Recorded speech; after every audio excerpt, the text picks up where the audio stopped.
പെരിന്തൽമണ്ണ നഗരസഭയിലെ പൊന്നിയാകുർശി ISS സ്കൂളിന് സമീപം അനധികൃതമായി പ്രവർത്തിച്ചിരുന്ന കോഴിക്കട പെരിന്തൽമണ്ണ ആരോഗ്യ വിഭാഗം ഉദ്യോഗസ്ഥരെത്തി പൂട്ടിച്ചു. വൃത്തിഹീനമായതിനാലും സമീപവാസികളുടെ നിരന്തര പരാതിയെ തുടർന്നുമാണ് നടപടി. നിരവധി തവണ ഇക്കാര്യം ഉന്നയിച്ച് ആരോഗ്യ വകുപ്പ് ഉടമകൾക്ക് കത്തു നൽകിയിരുന്നു. തുടർന്നും ഇവിടെ വ്യാപാരം തുടരുന്നതിനാലാണ് കട പൂട്ടാൻ നഗരസഭാ സെക്രട്ടറി ഉത്തരവിട്ടത്.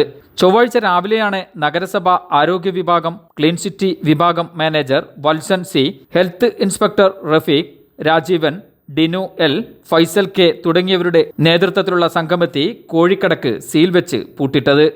വരും ദിവസങ്ങളിലും നഗരത്തിൽ ആരോഗ്യ വിഭാഗത്തിന്റെ പരിശോധന കർശനമാക്കുമെന്നും ഉദ്യോഗസ്ഥർ പറഞ്ഞു. നോട്ടീസ് കൊടുത്തിട്ടും പരാതിക്കാർ നിരന്തരം ഓഫീസിനെ സമീപിച്ചപ്പോഴും കർശനമായ പ്രോസിക്യൂഷൻ ഉൾപ്പെടെ നടപടികളിലേക്കാണ് നഗരസഭ മുന്നോട്ട് പോയത്. നടന്നുകൊണ്ടിരിക്കുന്ന സ്ഥാപനമാണ്. സ്വാഭാവികമായിട്ടും പല കല്യാണം അല്ലെങ്കിൽ മറ്റു സ്ഥലത്തേക്ക് ഈ കോഴി മാംസം പോകേണ്ടതിനാൽ അല്പസമയം നമ്മൾ അനുവദിച്ചിട്ടുണ്ട്. അതുപോലെ തന്നെ ഈ 1 മണിക്കൂർ സമയത്തിനുള്ളിൽ ഇവിടെയുള്ള ജീവനുള്ള കോഴി ഉൾപ്പെടെ മാറ്റുവാൻ സമയം കൊടുത്തിട്ടുണ്ട്.